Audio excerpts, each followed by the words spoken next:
ಎಲ್ಲರಿಗೂ ನಮಸ್ಕಾರ. ಎಲ್ಲರೂ ಹೇಗಿದ್ದೀರಾ? ಎಲ್ಲರೂ ಆರೋಗ್ಯವಾಗಿದ್ದೀರಾ ಅಂದ್ಕೊಂಡಿದ್ದೀನಿ. ಈ ಬಿಸಿಲಲ್ಲಿ ಏನಾದರೂ ಸೈಡ್ ಡಿಶ್ ಬೇಕು ಅನಿಸುತ್ತೆ. ಅನ್ನ ಸಾರಿನ ಜೊತೆಗೆ ಹೊಸ ರೀತಿಯಲ್ಲಿ ನಾನು ಅನ್ನ ಸಾರಿನ ಜೊತೆ ಸೈಡ್ ಡಿಶ್ ಆಗಿ, ಇಲ್ಲಾಂದರೆ ಸಾಯಂಕಾಲ ಸ್ನ್ಯಾಕ್ಸ್ ಥರನೂ ಉಪಯೋಗಿಸ್ಕೋಬೋದು ಇದನ್ನು. ಮೊದಲಿಗೆ ನಾನು ಉಪ್ಪಿಟ್ಟು ಮಾಡ್ತೀವಲ್ಲ ಆ ರವೆನ ಉಪಯೋಗಿಸ್ತಾ ಇದ್ದೀನಿ. ಈ ಚಮಚದಲ್ಲಿ ಒಂದು 3 ಸ್ಪೂನ್ ಆಗೋಷ್ಟು ಹಾಕ್ಕೊಂಡಿದ್ದೀನಿ. ಅದು ಸ್ವಲ್ಪನೇ ತಗೊತಾ ಇದ್ದೆ ಚೆಲ್ತೀನಿ ಅಂತಂದೇಳಿ, ಆ ರೀತಿ ಆಯ್ತದ ಅಷ್ಟೇ. ಓಕೆ, ಇದಕ್ಕೀಗ 3 ಸ್ಪೂನ್ ಆಗೋವಷ್ಟು ರವೆ ಹಾಕ್ಕೊಂಡಿದ್ದೀನಿ. ತುಂಬ ಚೆನ್ನಾಗಿರುತ್ತೆ. ಒಂದು ಸಲ ನೀವು ಟ್ರೈ ಮಾಡಿದ್ರಿ ಅಂದರೆ ಬಿಡೋ ಮಾತೇ ಇಲ್ಲ. ನೋಡಿ, ಇದಕ್ಕೆ ಒಂದು ಅರ್ಧ ಸ್ಪೂನ್ ಆಗೋವಷ್ಟು ಅಚ್ಚ ಖಾರದ ಪುಡಿನ ಮಿಕ್ಸ್ ಮಾಡ್ತಾಯಿದ್ದೀನಿ.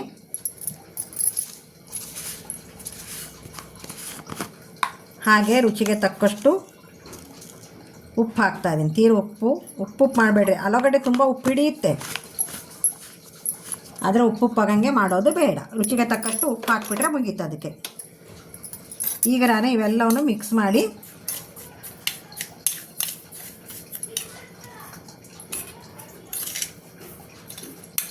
ಉಪ್ಪು, ಖಾರ, ರವೆ ಎಲ್ಲ ನೀಟಾಗಿ ಮಿಕ್ಸ್ ಮಾಡಿದ್ದೀನಿ. ವಿಡಿಯೋ ಹಾಕೋಕ್ಕಾಗ್ತಾನೆ ಇಲ್ಲ, ಟ್ರಿಪ್ ಬಂದುಬಿಡ್ತಾ ಇದೆ. ಓಂ ಶಾಂತಿ ಒಳಗೆ ಫಂಕ್ಷನ್ ನಡೀತಾ ಇದೆ, ಅಲ್ಲಿ ಅಟೆಂಡ್ ಆಗ್ತಾಯಿದ್ದೀವಿ. ಹೀಗಾಗಿ ವಿಡಿಯೋ ಮಾಡೋಕ್ಕಾಗ್ತಾ ಇಲ್ಲ. ಇವತ್ತು ಮಧ್ಯಾಹ್ನ ಮೇಲೆ ಹೋಗೋದಿತ್ತು ಅಂದ್ಕೊಂಡು ಹೇಳಿ ರೆಡಿ ಮಾಡ್ತಾಯಿದ್ದೀನಿ. ನೋಡಿ, ನೆಕ್ಸ್ಟ್ ಈಗ ಇದು ರೆಡಿ ಆಗ್ತಿದ್ರೆ ಎತ್ತಿಟ್ಬಿಡೋಣ ಆ ಕಡೆಗೆ. ನೆಕ್ಸ್ಟ್ ಏನಪ್ಪ ಮಾಡೋದು ಅಂದರೆ,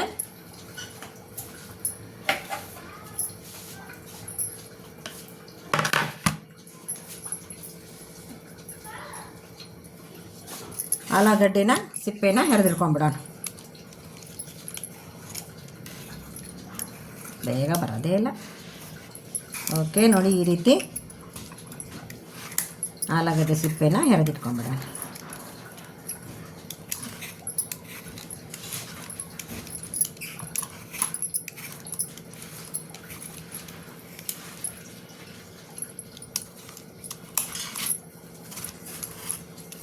ನೋಡಿ ಈ ರೀತಿ ಕೆಲವರು ಸಿಪ್ಪೆ ಸಮೇತನೇ ಮಾಡ್ತಾರೆ. ನನಗೆ ಯಾಕೆ ಅದು ಇಷ್ಟ ಆಗಲಿಲ್ಲ, ಅದಕ್ಕೆ ಸಿಪ್ಪೆ ತೆಗೆದು ನಿಮಗೆ ಯಾವ ರೀತಿ ಮಾಡೋದು ಕಟ್ಲೆಟ್ನ ಸುಲಭವಾಗಿ ಹಾಗೆ ಇದನ್ನು ಮಾಡಿ ಇಟ್ಕೋಬೋದು. ಬೆಳಗ್ಗೆನ ಮಾಡಿದರೆ ಸಾಯಂಕಾಲ ತನಕ ತಿನ್ಬೋದು, ಮರುದಿವಸನೂ ತಿನ್ಬೋದು, ನೆಕ್ಸ್ಟ್ ಡೇ ಒಂದಿನ ಉಪಯೋಗಿಸ್ಕೋಬೋದು. ಫ್ರಿಜ್ ಇದ್ದರೆ ಬಿಡಿ, ಒಂದು ಬಾಕ್ಸಲ್ಲಿ ಹಾಕಿಟ್ರೆ ಉಪಯೋಗಿಸ್ಕೋಬೋದು. ಚೆನ್ನಾಗಿರುತ್ತೆ. ಹೋಗ್ತಾ ಬರ್ತಾ ಮಕ್ಳ ಕೈಯಲ್ಲಿ ತರಕಾರಿ ತಿನ್ನಲ್ಲ ಅಂತಿರ್ತಾರಲ್ಲ ಮಕ್ಕಳು, ನೋಡಿ ಈ ರೀತಿ ಪೂರ್ತಿ ಬೆಳಗಾಗಂಗೆ ತಗೊಂಡ್ಬಿಡ್ತೀನಿ ನಾನು.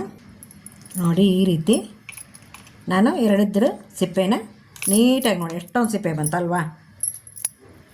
ಈಗ ನಾನು ಕಟ್ ಮಾಡೋದು ತೋರಿಸ್ತೀನಿ. ಈಗ ನೋಡಿ, ಚಿಪ್ಸ್ ಸ್ವಲ್ಪ ಒಂದು ಅರ್ಧ ಇಂಚು ದಪ್ಪ, ಇದು ಸ್ವಲ್ಪ ದಪ್ಪ ಆಯ್ತು ಅನಿಸುತ್ತೆ. ಇದಕ್ಕಿಂತ ಒಂದು ಸ್ವಲ್ಪ ತೆಳ್ಳಗೆ ತೊಗೊಂಡ್ಬಿಡ್ತೀನಿ. ನೋಡಿ ತೋರಿಸ್ತೀನಿ. ಈ ಒಂದು ಸೈಜ್ನಲ್ಲಿ ನೀವೆಲ್ಲವೂ ಪೀಸ್ನ ಕಟ್ ಮಾಡ್ಕೋಬೇಕಾಗತ್ತೆ. ತೀರ ತೆಳ್ಳಗೆ ಬೇಡ. ತೀರ ತೆಳ್ಳಗಾದರೆ ತಿಂದಂಗೆ ಆಗಲ್ಲ, ಆಮೇಲೆ ಗಟ್ಟಿ ಅನಿಸ್ಬಿಡುತ್ತೆ. ಇಷ್ಟೇ ದಪ್ಪ ಇದ್ರೇ ಇದಕ್ಕೊಂದು ಟೇಸ್ಟ್ ಬರೋದು.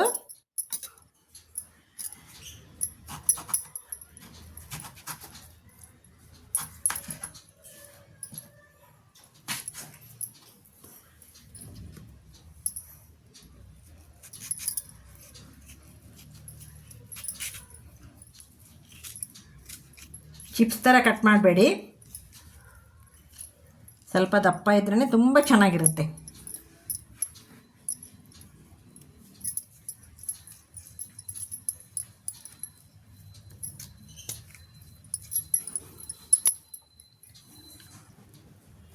ಒಂದೇ ಸಮಕ್ಕೆ ಕಟ್ ಮಾಡಬೇಕು.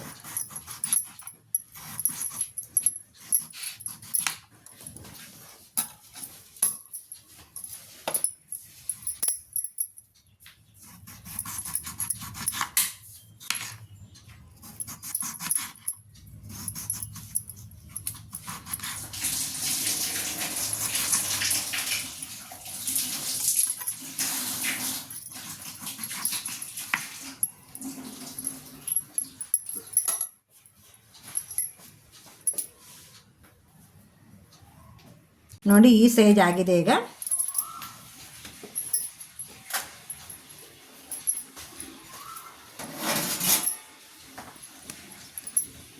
ಈಗ ನಾನು ಇವನ್ನೆಲ್ಲವೂ ಒಂದು ತಟ್ಟೆಯಲ್ಲಿ ಜೋಡಿಸಿಡ್ಕೊಂಡ್ಬಿಡ್ತೀನಿ.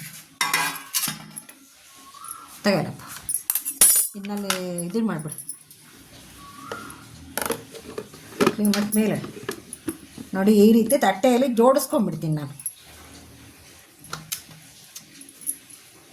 ಅನ್ನ ಸಾರಿನ ಜೊತೆಗೆ ಸೈಡ್ ಡಿಶ್ಶು ಬಹಳ ಅಂದರೆ ಬಹಳ. ಇವತ್ತು ನಾನು ವಿಡಿಯೋ ಹಾಕಿದ ತಕ್ಷಣ ಸಾಯಂಕಾಲ ಮಾಡ್ಕೊಂಬಿಡಿ.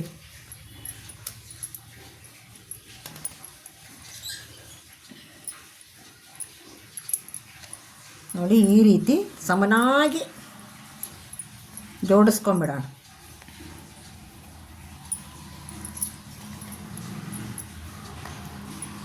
ನಮ್ಮನೆ ಚಿಕ್ಕ ಮಕ್ಳಂತೂ ತುಂಬಾ ಇಷ್ಟಪಡ್ತಾರೆ ನೋಡಿ ಇದನ್ನು.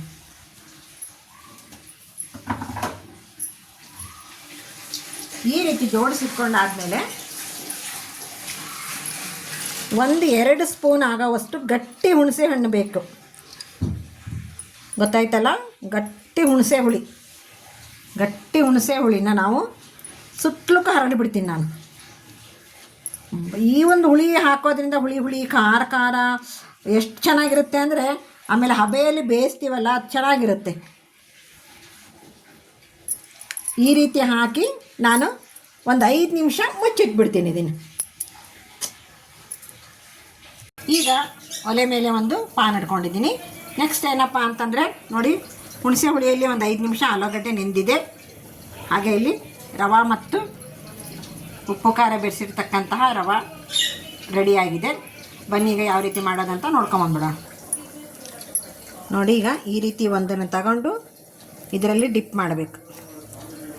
ಈ ರೀತಿ ಮಾಡಿ ನೋಡಿ ಹೀಗೆ ಸುತ್ತಲೂ ಇಡಬೇಕಾಗತ್ತೆ.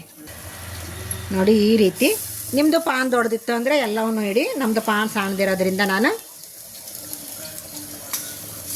ಈ ರೀತಿ ಇಟ್ಟು ಇದನ್ನು ಮುಚ್ಚಬೇಕಾಗತ್ತೆ. ಓಕೆ, ಈಗ ಹಬೆಯಲ್ಲಿ ಬೇಯಲಿ. ನೋಡಿ ಈಗ ಇವನ್ನ ಒಂದು 5 ನಿಮಿಷ, 3-4 ನಿಮಿಷ ಅಂತ ನೀವು ಬೇಯಿಸಲೇಬೇಕಾಗತ್ತೆ ಸಣ್ಣ ಉರಿಯಲ್ಲಿ.